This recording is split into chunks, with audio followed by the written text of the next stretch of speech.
Welcome back to the REVan channel. We're at the NMRA Spring Break Shootout at Gainesville Raceway. It's been an incredible weekend so far. You know this guy, Joe DaSilva from Canada, with his familiar Red 86 Pro 50 world champion. We've done videos with this guy. We've been friends for many, many years. Had him over my house the other day. We were hanging out. But he's got a brand new car that we wanted to bring to you guys first. It's a Mercury Zephyr. Correct. In the cool class of Coyote Stock. So we want something different, and a good friend of mine, Mark Lacus, he asked me if I wanted to buy the car, and so I bought the car. We made it into a street car, right? And then we decided, we've raced Mustangs my whole life, so we decided to race something different, like a Zephyr. That's awesome. And so Joe came back to racing with his 86 a few years ago, still the stick with a Coyote, and you can check that video out. We'll throw a link in the description. But you ran open comp, bracket racing. Now you got the bug to go heads up racing again. What made you want to go into Coyote Stock? Well, first of all, it's definitely a tough class, so I wanted to give a shout out to all the guys in the class. It ain't an easy class to race. You got to squeeze every bit out of the car. We wanted to come down here and run nines with it. We did that, got my license, NHRA license back, so we had to get the license. And I'll be honest with you, and the whole Coyote family is amazing. They all help each other. Whatever information you need, they share that information, and that helps me hopefully get as quick as I can. Testo North America is the world's largest manufacturer of handheld test and measurement instrumentation and software for HVAC, food safety, pharma compliance, and combustion analysis. And you can check out Testo at testo.com. So if you're not familiar with Coyote Stock, we'll tell you a little bit about the class. 3,000 pounds on the car, yep. Right? Almost everybody runs some form of a Foxbody, but you can run multiple type chassis, an older Mustang, a newer Mustang, but Foxbody style cars seem to be the way to go. The trick to the class is everybody has the same engine, so everybody has the same horsepower. So it's basically a stock Mustang GT engine, the 460 horse engine, right? Correct. The 460 horse engine, and you are allowed to do headers, cold air intake. Everybody also runs the same tune from Ford Performance and NMRA. Sometimes they flash the computers right in the staging lane. They did last round. Did they really? Yeah, they're very strict. They check your fuel, weight. You have to weigh 3,000 pounds. So as long as you're over 3,000, right? If you're below, you missed that run, so you get disqualified. It's like a miniature pro stock class. And I joke with some of the other racers. I go, if the pro stock guys came to race with these guys, right, they probably get shellacked. Yeah, and especially in the beginning. So, of course, that sounds easy, right? Same horsepower, same engine. They run a sealed engine, so the engine has caps on the bolts on certain aspects of the engine, the intake manifold, the cylinder heads and stuff like that. Oil pan. Oil pan, so you cannot tamper with the engine. If those tabs are missing, and we'll show you those in a little bit, if those tabs are missing, you're just out. So you can run headers. There's different things you can play with the gearing. Almost everybody, I think everybody runs a stick, and you have to use a diaphragm style clutch. What are some of the things you're going to go home and change? What are some of the things that racers tune in this class? Simple, like we came down and had an aluminum drive shaft made. That was one. Aluminum flywheel, I have a steel one. The rims I have are actually, with the B-locks, are actually too heavy. So you want to get a lightweight rim, because it's a rotating weight. So I have about 10 items that I got to change when I get back home to make this car in a competitive zone. Right now, we're not. We're 991, and hopefully go a little quicker today. Driving is huge. Clutch, huge. Everything is critical. You make one little change, it could throw you right off. I've been lucky that Team Z put a car together, suspension, that right out of the get-go, I was low 1/360 foot off the line. So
I planned it that way this time. How'd it run? It went at 991. Nice. I got a lot of stuff to do for the next race.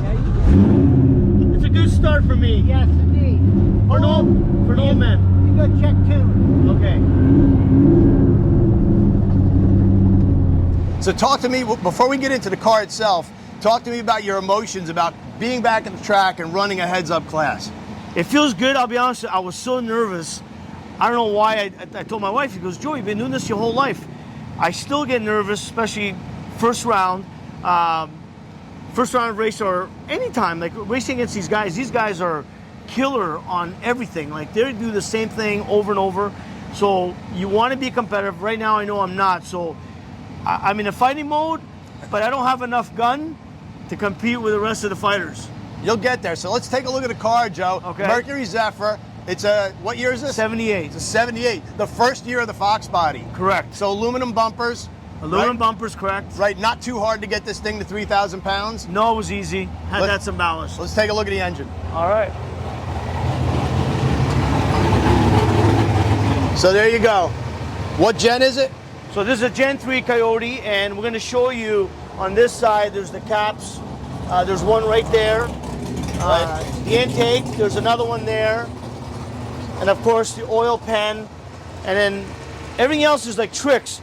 Like I used, if you show it here from the other guys, I used a bucket to make a ram air for my cold air kit. We got Carrie on camera today. Abe was here yesterday. So a tiny little radiator, because you have to have, I believe, the rules state an automotive style radiator, right? This is like part of a mini, an old mini or something. Something like that, yeah. Yep, so with electric fan. You can use a electric water pump. I see you don't have one yet. There's some I will. horsepower to be had there. But Running the alternator here, so we're not going to run the alternator in the next event. So I've learned a lot from everybody here. Everything's great, sharing the information. And then you still got, at the end of the day, you could have all the best of the best, and you better drive. Better drive. No doubt about it. You got to do a really good burnout, just the right amount. Staging is critical, right? Just Correct. getting it as shallow as you can for ET. Correct. And then obviously hitting the tree in any kind of heads-up class, but dumping that clutch pro stock style is critical. A lot of these races, as we'll show you some of the Coyote Stock cars, they run very close because a lot of the guys have the combos dialed in. You got a lot of great drivers. So hitting the tree is not even a guarantee. It's you have to. There's no ifs, ands, or buts about it. No. And then talk to me about shifting. So these guys have to use an H pattern, but they're using a G-Force G101A transmission, which you can shift without the clutch, but it's not a clutchless. You manually just rip it and grip it, or grip it and rip it, right? Correct. Well, because I've been spoiled, my pro cars, a Liberty, V-Gate, basically just go back and forth. My Pro 50 86 Coyote conversion, also the same type of training, but in the G-Force. So I actually had a bit of a nightmare that I was going to miss third. Because, on the street, that third was always the hardest gear. Going back to the old T5 days. Yeah, so the first pass we did in Bradenton in testing, I'm like, it just comes natural because you've done it your whole life. Right. So in this car, I had a T5 in it on the street. So it kind of brings me back, to the old days. And of course, this used to be our street car. When we drove it around, we took it to shows and actually blasted in front of my house in Niagara there. But it's definitely a fun car. It's different. All right, Joe, let's go through the whole car. Aluminum bumpers, slow Zephyr. You got the license plate on there. I kind of like the play on it. Yeah, so if it doesn't go fast, it's a slow Zephyr. That's just the way it's going to be. And right now, it's fast, but it's slow.